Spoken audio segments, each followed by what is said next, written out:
Halo sahabat Kompas.com, Timnas Indonesia menelan kekalahan pertama di putaran ketiga kualifikasi Piala Dunia 2026 zona Asia. Kekalahan yang terjadi walaupun Garuda telah berjuang pada babak kedua terutama ya. Pada babak pertama kita kebobolan 2 kali lawan China dari Behram Abdulweli dan juga Zhang Yuning. Tapi babak kedua Garuda bangkit, Garuda bisa mencatatkan jumlah possession jauh lebih banyak, jumlah operan jauh lebih banyak, shot on goal jauh lebih banyak dari tuan rumah China. Tapi selama 45 menit babak kedua hanya mendapatkan 1 gol lewat Tom Hai. Untuk membahas pertandingan di Qingdao ini antara China dan Indonesia, telah bersama saya Bung Feril Dennis dan juga saya Bagaskara yang tadi malam mengawal juga live reaction, live analysis Timnas Indonesia. Oke, Dennis dulu. Dennis bilang kekalahan ini sama menyakitkan atau bahkan lebih dari ketika melawan Bahrain. Kenapa tuh? Sangat menyakitkan ini Ji, karena gue menarik napas nih gara-gara karena memang nyesek banget ya, kita unggul dengan ratusan passing dengan belasan shot on target, tapi kita akhirnya kalah karena kalau kata Sam detail kecil ya, di mana tidak fokusnya lini belakang. Dan balik lagi kita nggak perlu nyalin individu. Nah, itu ya penting kan? ya. Individu per individu, karena ini hasilnya menang sebagai tim, kalah sebagai tim. Betul. Dan VRSTY ini bakal lebih berat karena November bakal lawan tangguh Jepang sama Arab Saudi. Nah, disinilah kita menunggu gimana kecerdasan STY membangkitkan semangat pasukannya untuk laga nanti.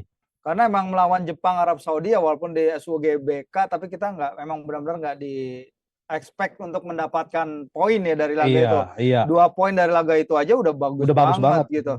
Nah, sebaliknya Sam, kita kan di Qingdao ini dan di Riva sebelum Bahrain ini adalah harapan terbesar Indonesia untuk mendapatkan poin di laga-laga tandang di ronde 3 ini. Targetnya emang adalah awalnya 4 poin ya, either artinya 1 kali imbang dan 1 kali menang di ronde laga Oktober ini. Tapi yang terjadi adalah di Bahrain kita dirampok wasit sehingga kemenangan hanya jadi seri. Dan di pertandingan barusan lawan China ya memang kita kalah karena itu tadi detail-detail kecil yang tadi udah disebutin, angka-angkanya jauh banget, tapi ya kita kalah. Gimana tuh Sam? Iya, narasi yang terbangun sebelum laga kan kita akan jadikan laga Cina ini sebagai momentum kita untuk bangkit, momentum kita untuk cari kemenangan perdana, bangkit dari kekecewaan waktu lawan Bahrain. Kita udah unggul 2-1 sampai menit 96 lewat, akhirnya menit 90 plus 9 kita kemasukan. Lawan Cina kita diharapkan untuk bisa menumpahkan segala kemarahan, segala emosi kita untuk menuai kemenangan perdana, tapi nyatanya kita harus kalah. Kita kayak dibawa lagi nginjek bumi. Betul. Laga lawan Cina, padahal secara permainan yang lebih menyakitkan lagi kita sangat dominan Bung Firji di laga lawan Cina ini. Kita possession kita mencapai 75%, 75,9% tepatnya ya. Padahal di 3 laga sebelumnya kita nggak pernah loh possession kita nembus 40%, nggak pernah. Nggak pernah selalu sebelum di bawah ini ya. 40%. Ini bisa lihat ya possession statistiknya. Kita tembus 75,9%, lawan Cina hanya 24,1%. Corner kita dapat 6. Betul. Kita kalau secara statistik secara angka-angka statistik kita sangat dominan ya. Passing kita tembus 602 passing. Bayangkan Cina aja cuman 100. Lepas 192 passing. Jadi secara statistik kita sangat unggul, dominan. Dan passing akurasi juga tinggi. Passing akurasi tinggi, tembakan kita 14 tembakan. Semuanya kita statistik nyaris unggul kecuali gol, Bung Firji. Iya, itu menyakitkan ya, karena emang at the end of the day yang dicari kan adalah gol. Yang dicari adalah detail kecil tadi. Kita di gol pertama kita lihat ada kesalahan koordinasi di lini belakang. Seperti gol kedua juga ada celah di antara gap yang terlalu besar mungkin di antara Jay Itzes dan Max Hilhorst ya di lini belakang. Itu yang harus kita perbaiki, kita benahi. Kita harus belajar lah dari pertandingan ini lawan Cina ini untuk kedepannya, dan tantangannya yang sangat berat ya di GBK nanti November. Tapi tidak ada yang tidak mungkin ya Bung Firzi ya. Karena Cina aja yang jadi bulan-bulanan 3 kali kalah, 12 kali kebobolan sebelum lawan Indonesia, akhirnya bisa bangkit dan menang. Dan kenapa kita tidak besok di GBK? Ya karena emang kalau kita lihat emang levelnya memang back Liga Eropa ya, Liga Europa League, bahkan Liga Eropa, tapi waktu dia bermain bersama tim ini kan juga dia perlukan Iya. adaptasi, dia juga perlu komunikasi lebih dengan para pemainnya. Kelihatan begitu Rido masuk, Rido benar-benar nyatu banget sama Jai karena emang waktu bermainnya lebih lama, Lebih lama ya waktu pasangannya. partnership mereka di belakang lebih terbentuk. Jadi ya ini ya Nis ya, emang perlu waktu untuk membentuk suatu tim. Jadi nggak bisa individu-individu bagus terus diharapin langsung masuk, boom, langsung Iya. naik. Nah, kita juga akan kedatangan Kevin Kevin Dix. Dix. Bagaimana nih ngelihatnya untuk chemistry di lini belakang dan juga mungkin di lini depan, karena tadi kita bicarain ya Dennis berapa kali minta Dimas Derajat Iya. untuk masuk ke pertandingan babak kedua. Tapi kalau untuk peluang Dimas Derajat di dua laga November kayaknya berat ya. Ya kalau ini aja dia nggak dipakai. Iya, kalau ini aja nggak dipakai gimana di November. Nah, untuk Kevin Dix memang kalau gua lihat kan dia bahkan gue menulis artikel dengan kanan kiri oke karena dia bisa main di kanan atau di Sisi kanan, kiri kiri pertahanan. sebagai gelandang atau back ya. Ya. Nah, balik lagi Ji, ini pemainnya bagaimana bisa menyatu dengan cara dia menyatu dengan tim ya sehingga bisa mengeluarkan performa terbaiknya. Jadi memang nanti juga kayaknya STY mungkin bikin strategi apakah lebih cepat berkumpul pemain Eropa itu atau seperti apa nanti biar bisa blend in cepat gitu.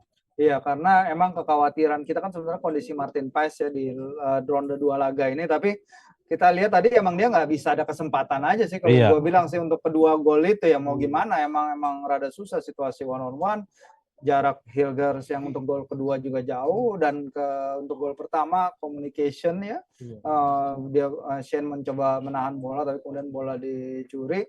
Ya sayangnya memang ini lawan kita juga sebenarnya dalam posisi yang lebih terjerumus dari kita ya, dan emang kelihatan sih mereka perlu hasil dari laga ini, tapi ya mereka nggak sepenuhnya babak pertama pun mereka nggak benar-benar keluar menyerang seperti yang dijanjikan pelatihnya Sam pada awal tapi sebelum laga. Ini justru kekuatannya Cina di situ kan, dia terbiasa untuk bermain menunggu, melakukan serangan-serangan balik lewat bola-bola panjang, lewat satu flick, lewat tadi di gol kedua kan cuma satu operan dan jadi gol itu.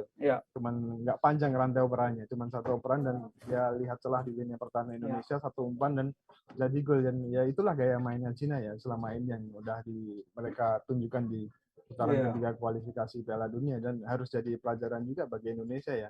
Walaupun kita akhirnya bisa mencetak gol, kita harus perbanyak lagi ini jalan kita untuk mencetak gol. Salah satu cara udah berhasil tadi lewat jalur lemparan ke dalamnya Pratama Arhan ya, dan kita harus lebih banyak lagi cari opsi, cari alternatif cara menyerang ketika satu skema kita buntu, kita punya opsi lain untuk mencari serangan. Kita tahu di laga lawan Cina kemarin kita banyak banget dapat crossing ya, operan-operan silang, tapi itu gagal dimanfaatkan karena kita tidak punya striker yang benar-benar yang number 9 itu. Number 9 yang punya kualitas duel udara bagus. Jadi kita lebih efektif melakukan crossing yang cutback.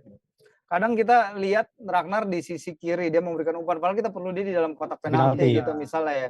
Karena memang tadi juga bareng Iksan Mahar ya dari Kompas Harian, memang dia kalau ketika dia cerita ya ketika dia ketemu Rafael Struijk, emang dia bilang Rafael Struijk emang tipe penyerang sayap. Dia bukan penyerang di punggungnya mungkin number 9, tapi dia bukan number 9 nomor 9 dalam artian penalty box poacher.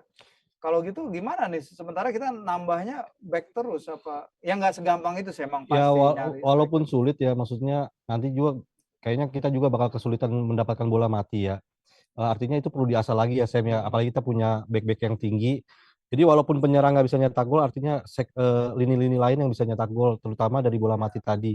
Sebenarnya harusnya di sini kita bisa banjir gol atau ya kan dengan bola mati yang banyak. Ya tapi lihat tadi begitu mereka panikan sebenarnya ya, back mereka panikan. Mungkin sebenarnya ya kita lihat ini setelah pertandingan sih pasti lebih gampang. Tapi bisa jadi salah satu pemain pertama yang masuk seharusnya Arhan karena mereka bertahan set piece kan jelek banget ya Sam. Saya menulis bagaimana China ketar-ketir gitu kalau ngadepin set piece lawan. Tadi berapa kali throw in juga akhirnya mereka panikan juga. Nah, dan terbukti kembali bobol ya Cina lewat skema seperti itu. Lemparan ke dalam termasuk set piece juga ya. Dan di menit-menit itu juga Cina kembali kebobolan ya di menit 15 menit akhir. Sebenarnya ya. Dan polanya ada di situ. Indonesia sayangnya cuma bisa memanfaatkan satu gol ya di 15 menit akhir itu, cuma bisa bikin satu gol. Tom Hai setelah memanfaatkan sebuah kemelut yang berawal dari lemparan Arhan jadi gol pertama Indonesia setelah Kurniawan Dwi Yulianto ya tahun Berapa tuh? 2001 ya. Tapi waktu itu kita kalah Kualifikasi Piala Dunia. 1-5. Iya, 1-5 di Kunming Kita, Cina waktu kita itu. kalah 1-2 ya sekarang. Tapi ya. di GBK kita kayaknya perlu meniru Cina nih nanti mainnya ya. Bertahan lalu counter attack ya. Rada ini juga apa bukan yang kram-kram terus itu. Nomor 20 Bukan. kram-kram terus tuh. Aduh, Waduh. benar-benar. Tapi ya itu sih sebenarnya diperlukan hal-hal yang kayak gini ya, bukan apa istilah dark arts itu ya. Iya. Iya, ketika di Bahrain pun seharusnya ya kita mulai turun. Karena Iya. kita lihat tadi China bangun 20-nya terus-terusan Atau kram, main di pinggir aja. kipernya kram-kram ya. Pinggir ya. Main di pinggir. Jadi ya tapi emang bermain di Qingdao di hadapan supporter yang luar biasa ya, gila banget tadi kita lihat emang susah juga kayaknya bagi para pemain timnas. Tapi apa kalau aspek positifnya apa nih kalau misalnya aspek positif dari laga ini? Apa ya aspek positifnya ya lagi-lagi pelajaran buat kita ya lebih klinis lagi ya karena tadi banyak peluang buat kita kan. Kemudian ya karena lawan kita nanti di atas kita ya Arab Saudi sama Jepang mau nggak mau counter attack-nya harus lebih tajam lagi termasuk bola matinya Ji. Bola Kalau menurut mati ya. gua ya back tengah kita yang lebih unggul secara postur harus lebih dimanfaatkan termasuk juga Ya tadi kurang ya. lempar ke dalam pertamaan. Kalau menurut gue itu aja udah poinnya, nggak usah ngandelin penyerang. Set piece ya, karena tadi kita lihat berapa kali kalau set piece in swinging kan para pemain ada di dalam kotak 6 yard tuh, tapi bola tuh jarang banget mendarat di kaki di kepala atau di pemain kita ya, malah back lawan yang dapet ya. Jadi ya set piece itu juga harus jadi senjata utama. Bener sih, kita dapat second ball dari set piece, akhirnya sekalinya dapat langsung berbuah gol gitu. Yang positif juga nih sebenarnya Bung Firzi. Kita sebenarnya nggak banyak menderita peluang dari lawan juga dari pertandingan ya, ini. untuk PSS Cuma nyaman ya. 5 tembakan dari Cina. Sementara sebelumnya kita selalu 2 digit. Iya, tapi kita nggak kalah di 2 digit itu gimana ini?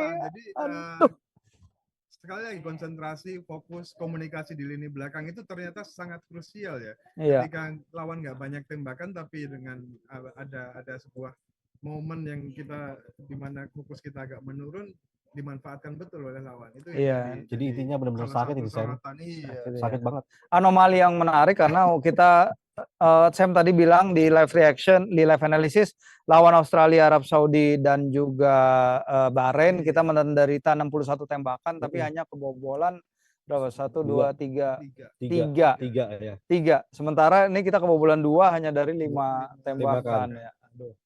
Jadi ya udah harapannya mungkin ada perubahan apa yang harus dilakukan untuk menjelang ronde laga November nih? Mental dulu sih, naikin mental pemain. Pasti nanti PSSI bakal bergerak ya dan STY juga bakal cepat memperbaiki mental pemain ya. Dan yang kedua tadi yang seperti gue bilang andalkan alternatif lain untuk mencetak gol. Selain tadi penyerang tadi yang apalagi udah kita dapat dikasih pelatih penyerang ya. Udah saatnya lah kita melihat buahnya nanti di GBK seperti apa dan ya variasi set piece lah.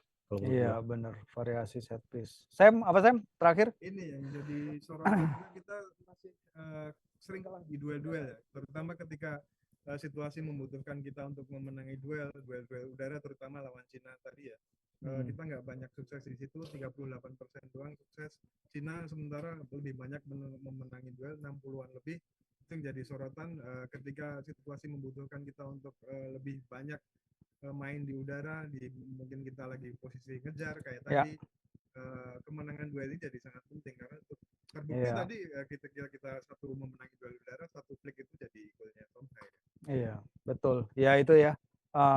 Bagaimana physical duel dan aerial duel terutama ya, tapi ya tadi lawan penyerangnya juga gede juga, dan gol kedua mereka kan juga datang yang dari pemain mereka yang di kanan itu menangin duel di antara beberapa pemain kita yang ngumpul di kanan. Oke sahabat kompas.com, itulah adalah akhir dari ronde laga Oktober ini. Dari target 4 poin sayangnya Garuda hanya mengambil 1 poin, tapi tidak apa-apa, kita masih ada kesempatan lagi di ronde-ronde November dan juga Maret nanti. Dan kita juga harus ingatkan ya bahwa tim kan juga udah mengatakan kalah bersama, menang bersama. Jadi nggak perlu menunjuk 1-2 pemain, nggak perlu menunjuk yang lain-lain. Kita menghadapi ini bersama. Oke, kalau gitu sekian dulu review singkat ini. Nanti kita akan bertemu lagi di ronde pertandingan November ketika timnas Jepang dan timnas Saudi Arabia menjambangi Stadion Utama Gelora Bung Karno. Sampai kita ketemu di kesempatan berikutnya. Terima kasih.